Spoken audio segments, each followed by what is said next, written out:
Hello everybody, welcome back to a new Infinity Chimp video. Today I want to take a look at my start show for live busking.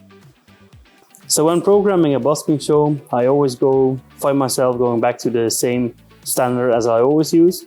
So for example, I have the colors, positions, gobos. I also do a lot with Resolume, so Resolume Arena 7. So therefore I have the colors for my composition and video layers. I also have my column triggers and clip triggers, and I have a bump menu just to save me some space on the console of actual virtual executors.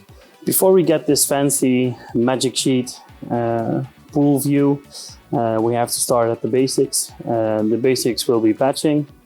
So I always try to have enough fixture room so I don't always have to clone more fixtures, so I will take more fixtures than I usually get. So for example, Alex 1, 2 and 3, I set my mind on 12 spots and 12 washes per Alex. I never find a bigger rig than 12 spot or washes per rig. I think this is pretty big already, so we do not need to have more fixtures than that. When patching these fixtures, I will name them accordingly to their position. So for example, I will say spot 101 until spot 1012 are all in the same Alex, so that will be Alex 2. And then it will be spot Alex 2 number 1, and it will number automatically until 12. The reason that I don't use the names for example, Mac Viper or Martin is that every time that stuff changes, when updating the presets for a new rig, so I just keep it generic and just stay at the spot name. The same goes for washes, the same goes for hybrids, the same goes for blinders, so everything has a generic name. That makes it easier for magic sheet purposes. I don't have to see the entire spot name, I just have to see which spot number it is. So for example, Alex 2, 3 and 4 all have 12 spots, 12 washes in them.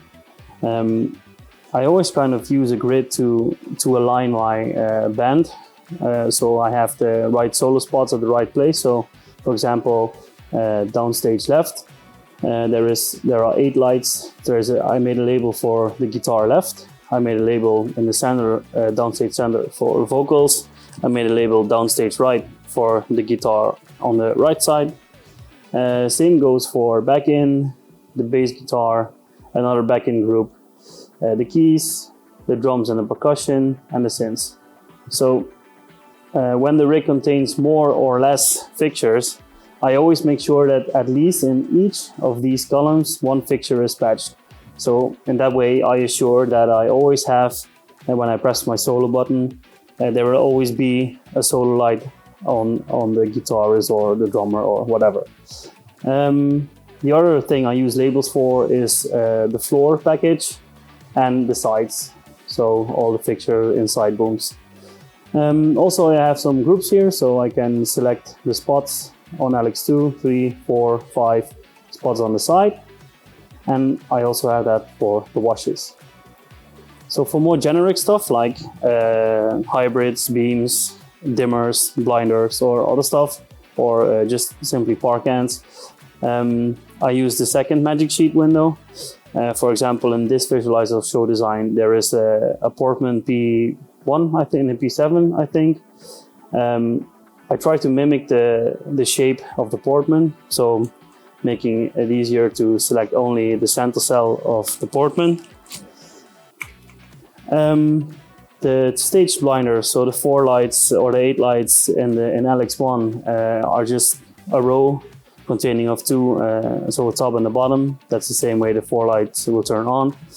I have some scenery lights for the castles. So for the castles, little lights. Same goes for the hybrids. So the hybrids, because beams and hybrids, I do not use them often for a solo position or a rim light. I always use them as an effect. So I try to incorporate the linear placement of the hybrids in my magic sheet. So the first row, so the row above with the first fixture will be the hybrid in the top on the left side. One row down will be the first hybrid on the floor from left to right. So when patching, for example, the problem with this design is the first LX has an even number of spots, so that's easy. Instead of the 12 that I patched and programmed, I only have 10 in the first LX. So I only use the second one until the 11th one. So fixture 1 and fixture 12 will be unpatched, therefore keeping all my effects symmetrical, and also ensuring that the guitarist on the left has 3 rim lights from the spots, and the guitarist right has also 3 rim lights from the spots. The vocals will have 4 because, well, I have 2 fixtures spare. Same goes for back-end bass and again the back-end, so that's LX3. The only problem with LX3 is there is an odd number of fixtures, an odd number of spots. So in this show there are 9 spots. So the first fixture will again be empty, the 12th fixture will always, again will be empty. That's the same as LX2. The only difference with this LX is I need to have a center light, so the spot in the center must be the start of all effect cycles. So when I have, for example, an in-out effect or an out-in effect, it is of importance that the center one will be also patched at the center spot. So if you get to a new location or a new rig and you need to patch your spots and washes accordingly to the right position on stage, I make sure that on the left side, if you have the secondary monitor, I would urge you to use it. So on the left side, I will have my floor plan where I can see which spots are at which band member. And on the right side, I have my patch screen. So for example, when there are 4 spots in LX2, then I select 1 for the guitar, 2 for the vocals, and then again keeping in mind that I will always use a symmetrical selection if it's possible, and I will choose 1 spot for the guitar right. These are the 4. Now you can simply next through them and patch them accordingly to the new address which is provided by you by the rig designer or the house tech. So for example, if I need in LX4 there are 6 lights, I will choose 2 for the keys, 2 for the drums, 2 for the synths, and then again I can simply see in my patch view what lamps that I selected, what spots that I selected, and I can next through them and change the address accordingly. So therefore Magic Sheet is the way to go for patching. For me personally, is the way to go for patching these spots and washes. It will also show you which fixtures are not patched, so when selecting you can simply just press the ones that are patched. You will keep your visualizer information, so you will see the color, you will see a position. So overall it makes a great overview of the rig on top. So when I start programming the Chimp, or any other console for that matter, I try to come up with a layout for the cue lists.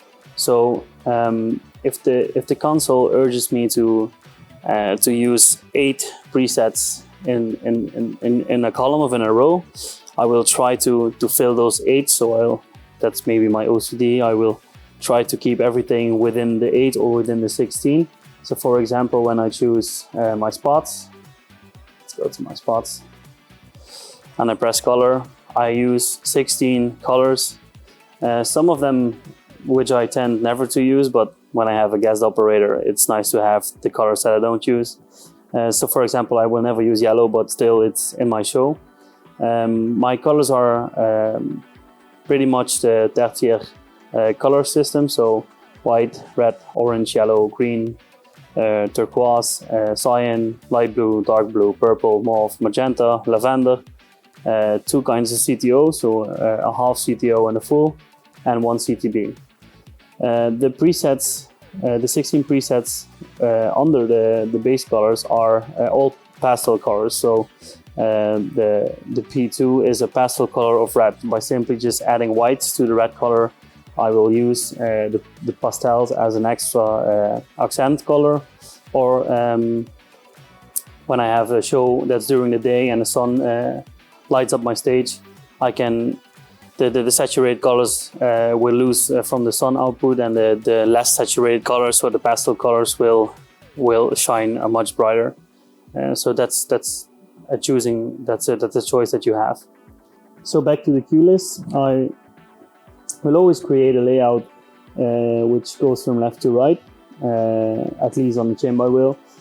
So I have a cue list for spots, washes, hybrids, the LEDs, pixel, RGB, W, pixel dim, and the blinders.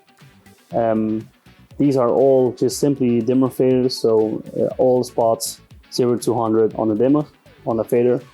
This is also the first line of my spot parameter. So for example, the first cue list will be the dimmer of the spots. The second cue list is a strobe random with color and white, a strobe fast with color and white. The next one is the pan tilt effects, and the last one is color effects. Keeping 3 buttons empty for everything that I need to program on the new rig. So I have 3 options spare. I will always go from left to right. So the first 8 will be spots, the second 8 will be washes, the third 8 will be hybrids, and so on and so on. Then when programming colors, I'll do the same. My colors are divided in different groups according to fixture type, but the first row is always my all color. So all fixtures in the rig will go to white if I press the all white. Each cue list, each color cue list consists of 2 cues. The first cue will be the saturated color. The second cue will be the pastel color, so the more white color, the less saturated color. I will show you in a minute how to trigger them. So these are 16 buttons for all, and 16 buttons for spots, wash, hybrids, LEDs, etc., etc. So all the color changes will have their place here. When you start programming this, it can be pretty tedious to change the appearance of all the different cue lists. So what I will do first is I will program one row. So for example, the all, I will enter 16 colors. I will check their names, their appearances. I will check their cue names. And as soon as that is finished, I will copy them down. So for example, I will copy, let's take an empty piece of cue list pool. I will copy the entire row, and then I will simply select them and replace the values within those cues. That makes my programmer a lot, that speeds up my programming, because I don't have to. So for example, when you record an empty cue, you have to set the cue name for every cue, the name for the cue list, the appearance of the cue list. By simply copying it, you just have to replace Q1 and Q2 with new values, and you're done. You're good to go. The only thing you have to rename is the first color, so the white color, because the white color contains my category of spots or fixtures that I will use. So white LED is only the LEDs. As soon as I finish that, I will go to the magic sheet, and I will import that. Let's take an empty one.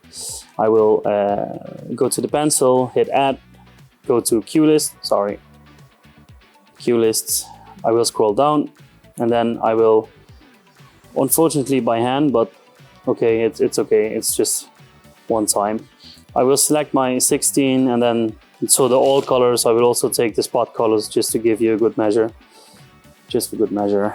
I will then select them again, arrange them in a grid, set the column width to 8, the column width to 16,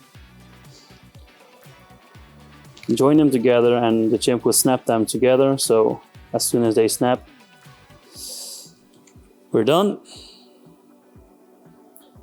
So now my colors are all added. Now the only thing I have to do is select them again, press the edit button, and change the trigger style, the button function, as you desire. So I will go with go. I always go with go. And that should leave you with 2 rows, with the first row being the all colors, the second row being the spot colors. And when you do all your fixtures, you will eventually end up with this. So all spot, washes, hybrid. So the entire column here with the rows are all my colors. So when I hit the red button, the entire rig will go to red. I can say spot on oranges, yellow, green, turquoise, and cyan. The all colors will be released as soon as all the fixtures below the all color have another color value. Then the all will be released, and all separate fixtures will be released when you press the new color you want on the all row. By pressing double on a color, you will get to the pastel color. So the first Q is called SAT, so saturated. The second Q is called PAS, which is the pastel color. So if you want to have a full red stage with a pastel on the spots and a pastel on the hybrids, you just simply double press that color and you will get your pastel. I'm not sure if pastel is an English word, but it just means that you have saturated colors and you have less saturated colors. The less saturated colors tends to go more in the direction of the white color, so you'll get a washed out red or a washed out blue. It's whatever you like. So those were the colors. The second thing I start programming are the positions. So let's go to the position pool just to get a short glimpse of what's underneath all the cues. So my positions contain an RTRA, that's Dutch for straight. So we call it recht toe recht aan. For the English people, it's straight. So it's just in position slightly tilted forward. Then we have W1, 2, and 3. Those are fanned ins and fanned outs. The X1, X2, X3 are crosses. The U1, U2, and U3 are a combination of an up-down spot or fixture placement. So, for example, when we take the movers and we go up to, so the straight is just simply forward. The W1 is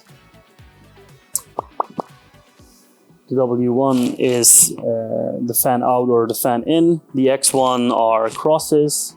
The U1 are up-down positions. The V1 is kind of my special one. So if the rig has a neat design to it, I can use a not exactly common or generic fan out or cross. So I will push that under.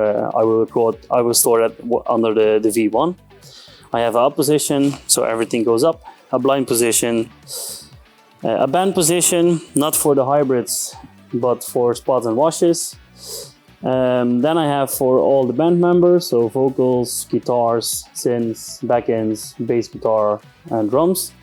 And the coolest one, I think, is the ult position. I will talk about that in a minute. But for now, these are the presets that I use underneath the cues that I will store. So going back to the magic sheet, again, first we go to the house script.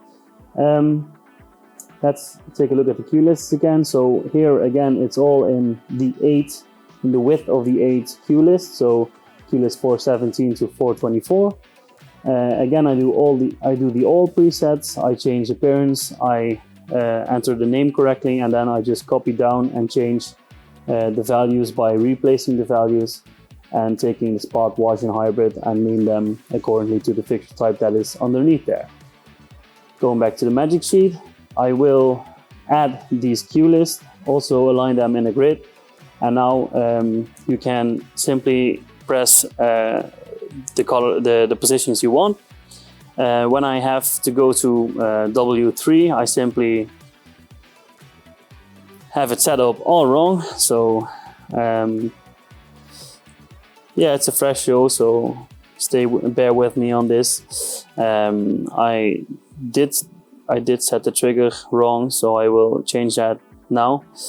Also, I will lock everything when I think it's in the right spot, because by accidentally pressing the screen and then moving your items, that's just awful. So I will take the lock off. I go to edit, and I will set it to go, because the toggle is not what we want. I lock it again, don't forget that. I will pop out of edit. I will go to all, and then now when I have to go to W3, I simply press 3 times the W, and the queue name will be visible to W3. Same goes for the X2, same goes for the U3. You can simply just tap through it and everything will change accordingly. The reason why you don't see the guitarist, the drummer, all the solo positions in this one is because I store that on a different page. This is more the generic stuff. The more special stuff will be on the left side. So now you know how I program the colors. You also know how I program the positions. Let's take a short look at the beams and the gobo presets. So we're heading back to programming, just taking the spots.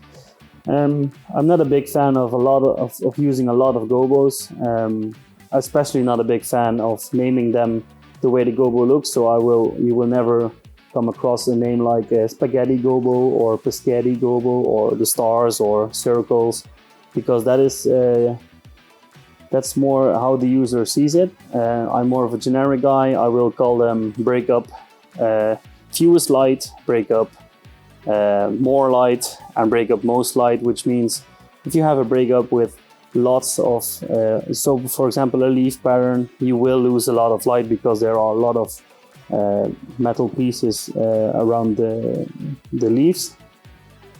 But using a 3D glass gobo with only some prismatic effects in it will give you a lot of light. So when pressing the first gobo, so the first breakup, you will lose light, but the beam will be displaced. There will be distortion in the beam.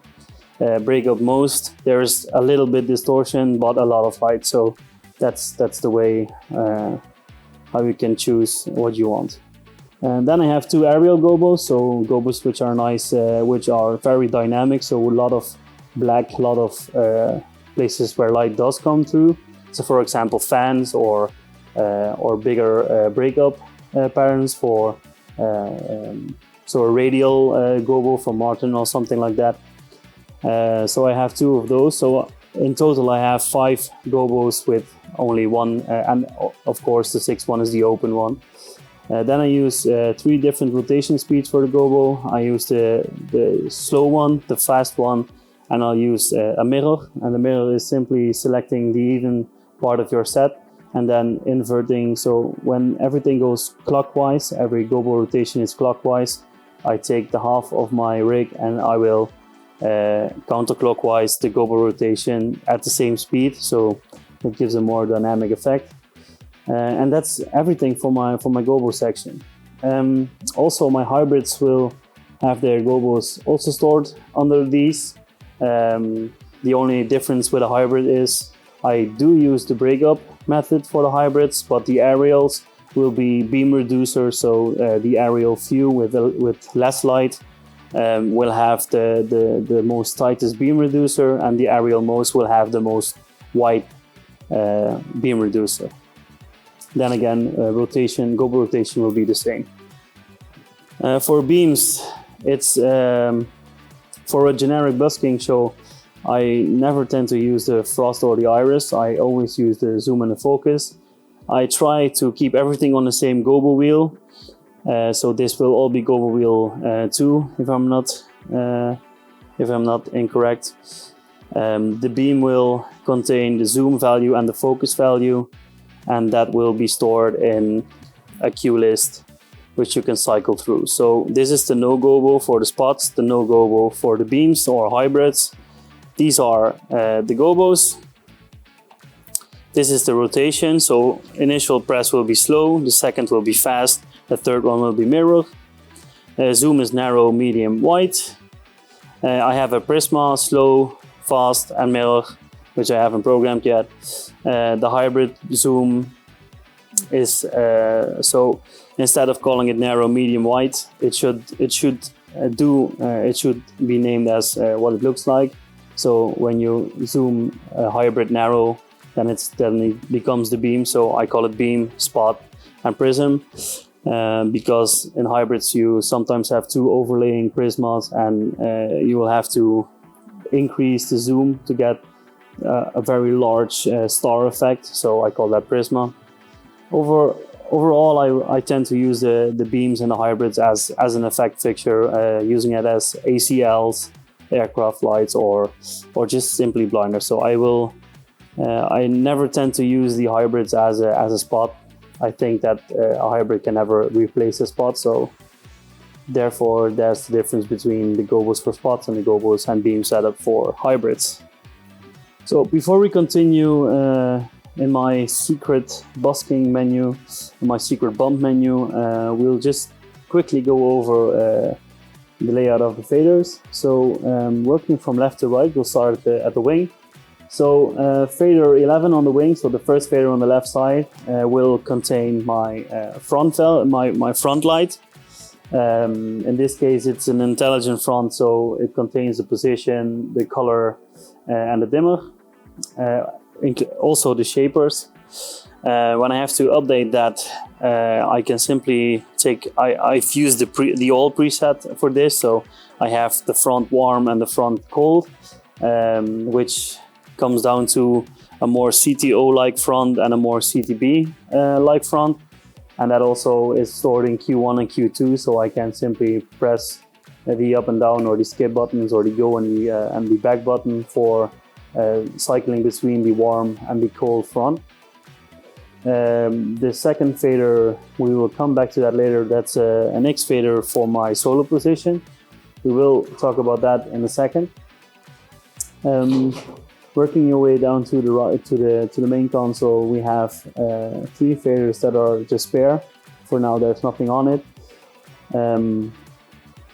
Then comes the effect size for pan and tilt effects, the effect speed for pan tilt effects, and then for the spots and pan tilt menu, a wash pan tilt effect list and a hybrid pan tilt effect list.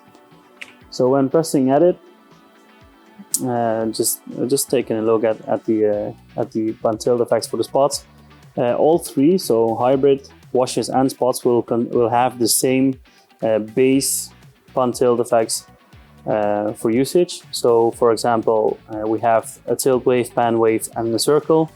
These are the 3 most generic effects that you can program.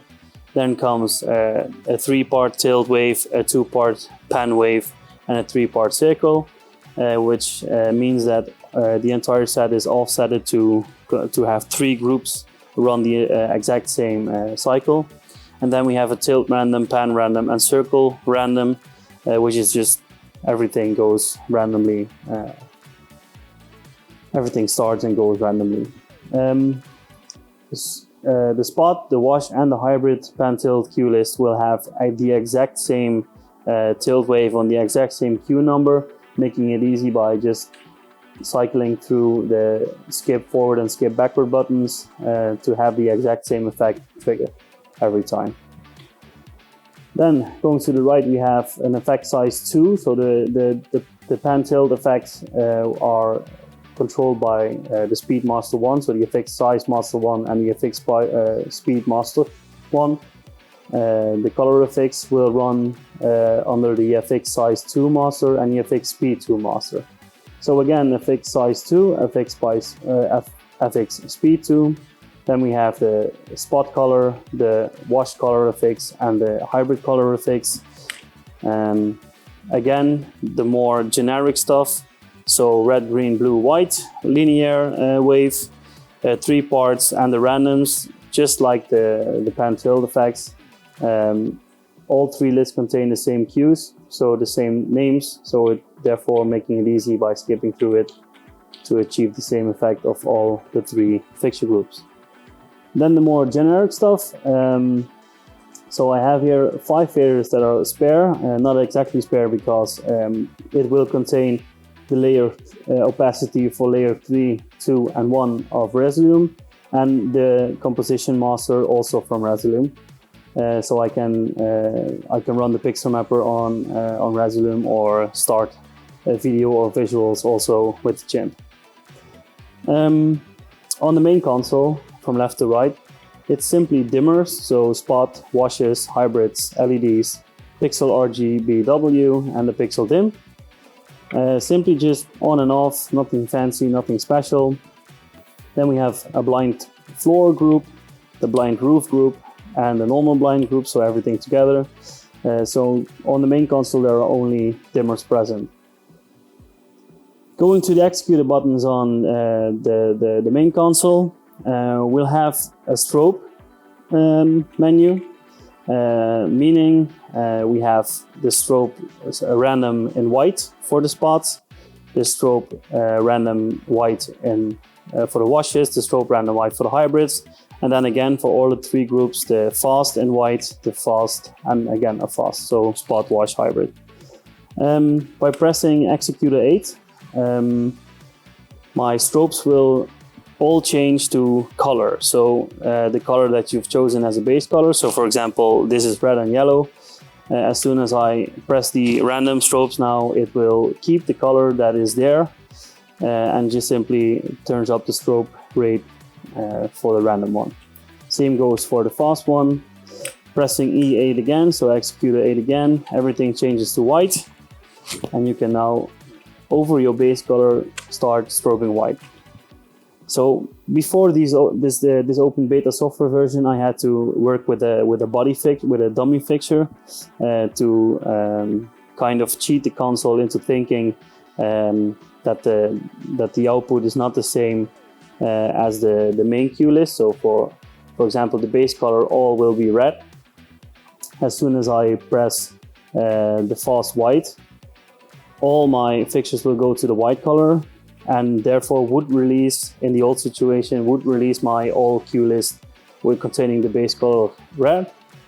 Since the last update, so since version 1.12, the beta, open beta, you can now change your cue list settings into do not release other cues, and therefore when pressing these buttons now, it does not release the color on top. So you don't have to use the dummy fixture anymore. You can simply just turn it on and everything will be temporarily activated and will not override the red color. More to the right, there are 2 buttons, which brings me to my bump menu, generator, whatever you want to call it. There's a bump for conventional, so conventional meaning for my blinder group. So on the E9 I can bump my conventionals. On the E10 I can bump my intelligent fixtures. The annoying part of a guitar player or any other musician for that fact is when they play a solo, sometimes they stand in their position and you light up their solo spot perfectly and everything just matches, but more often the guitarist will think 30 seconds into his solo, well, I think I like to go to center stage and continue my solo there. So he moves there.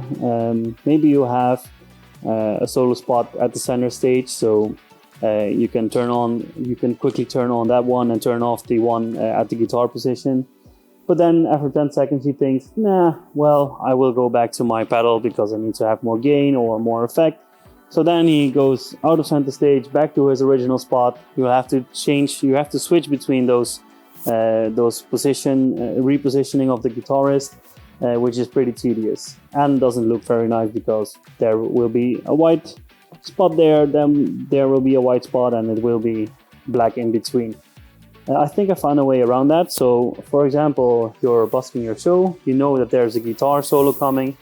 I have a button here which is called solo guitar. The first press will fade those fixtures that I use for the guitar solo to black. It also will trigger cue list 289. That's the fader, the third fader, or the second fader on the wing. The second fader on the wing is a crossfader. It will be activated.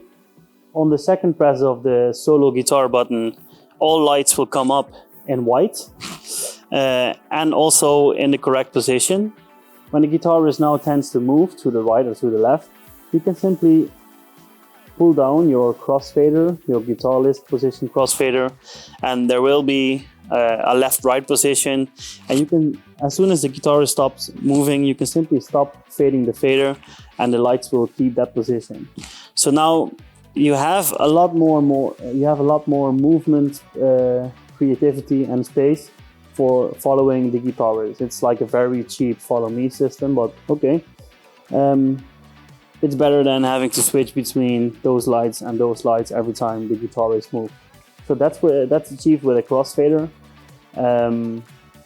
How is that translated back to presets? So when I take the spots and the position preset, remember that I told you guys about the ultimate position. So the guitar left position is the start position. That's on the spot where his amps are or his pedals are.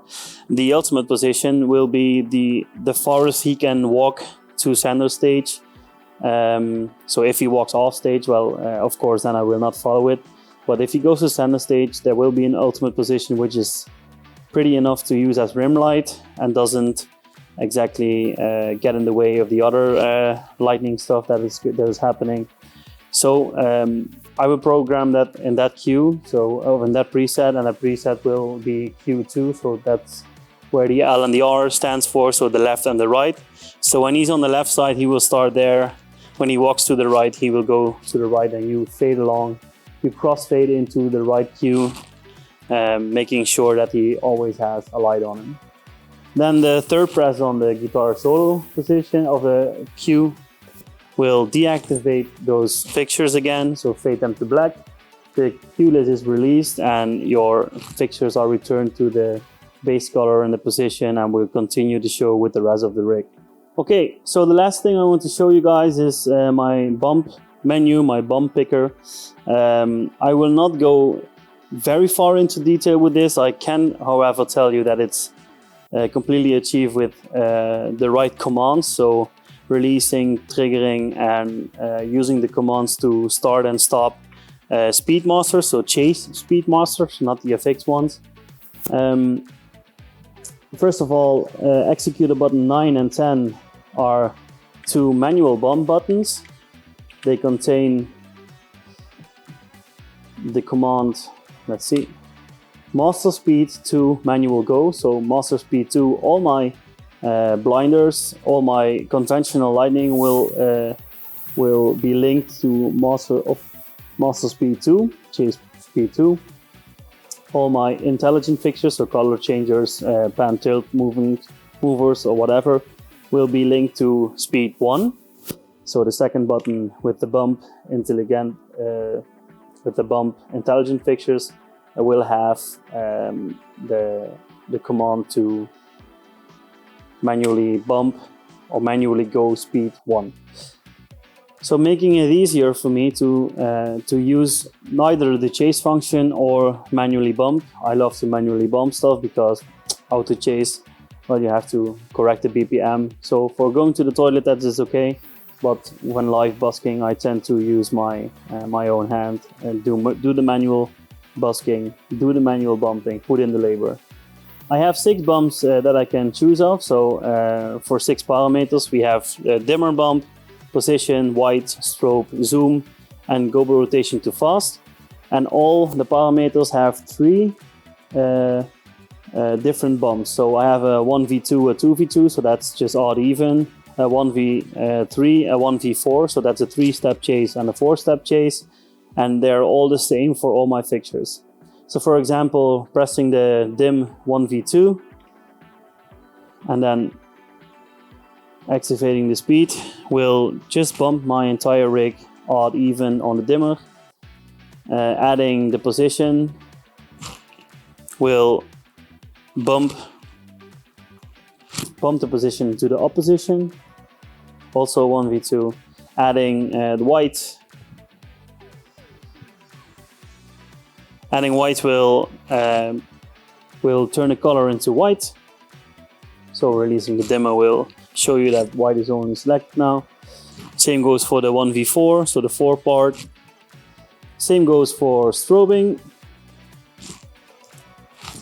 Same goes for gobo rotation, which you cannot see because there are no gobos selected, but it just turns really fast. And the same goes for zooming.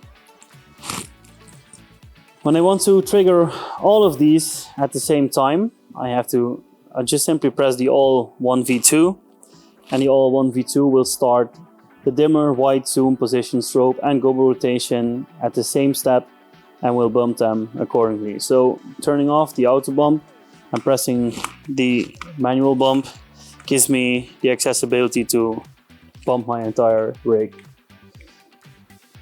Releasing that is also not a pain in the ass anymore. It's just simply achieved with commands, just one button that releases everything that I've currently selected. So for example, all 1v3, and then release bump will turn off all my bumps. There's another new feature in the 1.12 software, which is called mutual release groups. And the mutual groups, I never thought I actually would use them, but it turns out I did use them. And you don't want to have one position bump over the other position, because then you get really crazy effects and it is not readable anymore. So I assigned each parameter to its own individual or mutual release group. So if you take a look at the position, it is release group 4. The same goes for so the odd even, the 3 part and the 4 part will all have mutual group 4. So I can never have 2 of the same active at the same time. So position 1, I can never stack those effects over each other. The second bump button, so the bump conventional, is, like I said, for blinders. So for example, I have an out-in, exactly the same setup as the intelligent fixtures, as the zoom and the white and the dimmer, only this one is for blinders. Again, assigned to a mutual release group, so you will never have 2 effect or 2 bumps stack each other.